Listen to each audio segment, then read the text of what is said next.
ქართული ოცნების პარლამენტში შექმნილი ეგრეთ წოდებული საგამოძიებო კომისია წინა ხელისუფლების საქმიანობის შესწავლას განაგრძობს. დღევანდელი სხდომა თია წულუკიანმა კენჭისყრით დაიწყო, რომლის თანახმად ბადრი ჯაფარიძის საქმე პროკურატურას დღის ბოლომდე გადაეცემა. ლელოს ლიდერს ჯარიმა ან ერთწლამდევადით პატიმრობა ემუქრება. მიზეზი ეგრეთ წოდებულ საგამოძიებო კომისიაზე გამოუცხადებლობა. ამავე ბრალდებით ქართული ოცნების პროკურატურამ უკვე დაიწყო გამოძიება მამუკა ხაზარაძის წინააღმდეგ. ხაზარაძე სოციალურ ქსელში წერს, რომ გაბიტაშვილის უწყება მოწმის სტატუსით დაბარების შესახებ შეატყობინა. ის დარწმუნებულია, რომ ბიძინა ივანიშვილმა მისი დაპატიმრება გადაწყვიტა. ხაზარაძე მხოლოდ მაგისტრ მოსამართლესთან დაკითხვაზეა თანახმა. თემასთან დაკავშირებით დღეს საგანგებო ბრიფინგი გაიმართა კოალიცია ძლიერი საქართველოს ოფისში. საპოლიციო ავტორიტარიზმის პირობებში ლოგიკურად ავითარებს ივანიშვილი თავის ძალადობას დემოკრატიაზე და მის მთავარ ოპონენტზე, კოალიცია ძლიერ საქართველოზე და მამუკა ხაზარაძეზე. დღეს მამუკა ხაზარაძემ მიიღო მოწვევა როგორც მოწმე და დაბარება საქართველოს პროკურატურაში და პასუხიც ძალიან ნათელია.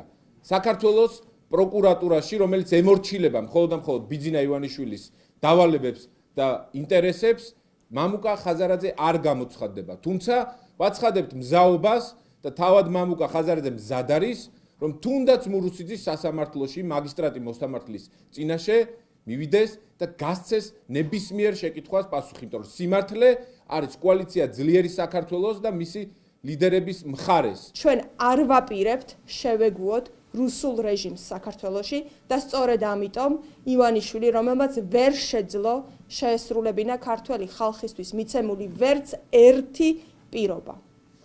ვერ შექმნა ეს ქვეყანა როგორც ძლიერი ეკონომიკა, სადაც ადამიანებს ექნებათ ღირსეული დასაქმება. ვერ შეძლო ეს ქვეყანა გაეხადა ევროკავშირის წევრი. ვერ შეძლო ანაკლიის აშენება. ამიტომ ის ებრძვის იმ ადამიანებს, რომლებსაც აქვთ ძალა, უნარი და პატრიოტიზმი, რომ ეს ქვეყანა გაიყვანონ სამშვიდობოს, არ გადააბარონ ის რუსეთს და გახადონ ევროკავშირის სრულუფლებიანი წევრი. აი ამიტომ იდევნებიან დღეს მამუკა ხაზარაძე, ბადრი ჯაფარიძე, ივანიშვილის მხრიდან, მაგრამ რუსული რეპრესიები ჩვენზე ვერ იმოქმედებს. ქართული ოცნების ეგრეთ წოდებული საგამოძიებო კომისიის დღევანდელ სხდომაზე 2008 წლის აგვისტოს ომთან დაკავშირებით გრიგოლ ვაშაძეს, პაატა დავითაიას, მიხეილ ქარელს, თამაზ ბესტაევს და ზურაბ ნოღაიდილს მოусმინეს. კომისიაზე არ მივიდა ირაკლი ოქრუაშვილი. მეშვიდე მოწვევის პარლამენტში აგვისტოს ომის თემაზე შექმნილი დროებითი კომისიის ხელმძღვანელმა პაატა დავითაიამ კი სხდომაზე გამოცხადება სახელმწიფოებრივი ინტერესით ახსნა. მან ოცნების დეპუტატები ზოგიერთ კითხვაზე პასუხისთვის მათივე თანაგუნდელებთან გადაამისამართა, რომლებიც წარსულში ნაციონალური მოძრაობის წევრები იყვნენ. რატომ წავიდნენ წინააღმდეგი საგამოძიებო კომისიის? თქვენ ახლა რამდენიმე წუთის წინ თქვით, რომ აი რაც ამ კომისიას აქვს, ჩვენს კომისიას, ეს ბერკეტები მე არ მქონდაო და რაც მქონდა იმას ვიყენებდიო.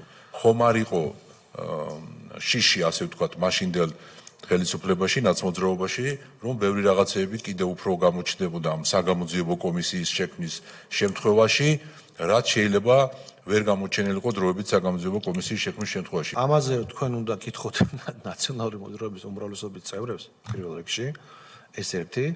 მეორე, უმრავლესობის წევრები ალბათ გაქცემენ პასუხს. ეხლა მაგალითად მე არ ვიძახი მარტო იმ ადამიანებზე, ვინც პირობითად ვლაპარაკობ, ეხლა არა უმრავლესობაში. მაგალითად დღევანდელ პარლამენტში თქვენთან თქვენ არ ახართ უმრავლესობის წევრი, მაგრამ უმრავლესობის წევრები არიან ადამიანები, რომელიც იმ პერიოდშიც ნაციონალური მოძრაობის უმრავლესობის წევრები იყვნენ. პირობითად. ამიტომ ისინი გაქცემენ პასუხს. იმიტომ მე არ ვესწრებოდი უმრავლესობის სხდომას, მიხვდით?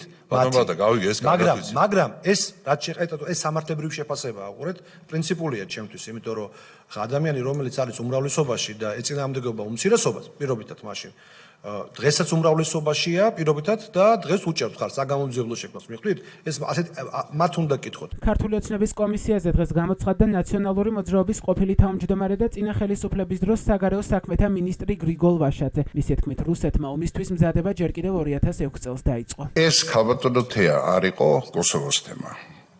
ეს ყველაფერი იყო ის, რაც 2006 წელს რისი მომზადებაც რუსეთის ფედერაციამ დაიწყო. თავისი პროქსი ბანდ ფორმირებების გაწვრთნით იმისათვის, რომ მოესინჯა საქართველოში ის ნაბიჯები, რომელიც შემდეგ გადაიდგა უკრაინის მიმართ და ენახა რა იქნება ამაზე დასავლეთის რეაქცია. ეგრეთ წოდებული საგამოძიებო კომისიის ხვალინდელ სხდომაზე ზაზა გოგოვა, მამუკა ყურაშვილი და შალვა ჯანაშვილი დაიბარეს. ამის შესახებ მედიასთან თია წულუკიანმა თქვა, ხვალინდელი სხდომის განსახილველი თემაც 2008 წლის აგვისტოს ომი იქნება. წულუკიანი ამბობს, რომ საგამოძიებო კომისიის სხდომაზე საქართველოს მესამე პრეზიდენტს მიხეილ სააკაშვილსაც დაიბარებენ. წინა ხელისუფლების საქმიანობის შემსწავლელი ეგრეთ წოდებული საგამოძიებო კომისიის 8 წევრიდან 3 წარსულში ნაციონალური მოძრაობის სისტემის ნაწილი თავად იყო. თენგიზ შარმანაშვილი 2011 წელს მიხეილ სააკაშვილის წარდგინებით საქართველოს საგანგებო და სრულუფლებიანი ელჩი გახდა სომხეთში. 2009 წლებში კი სახელმწიფო საკონსტიტუციო კომისიის მდივანი იყო. ქართული ოცნების ეგრეთ წოდებული საგამოძიებო კომისიის წევრი ალექსანდრე ტაბატაძე კი 2003 წლებში შინაგან საქმეთა სამინისტროში სხვადასხვა თანამდებობას იკავებდა. რაც შეეხება ალუ და ღუდუ შაურსის 2003-2004 წლებში შინაგან საქმეთა სამინისტროს ინსპექტორ ფელდეგერი და ყაზბეგის რაიონული განყოფილების უფროსის მოადგილე იყო.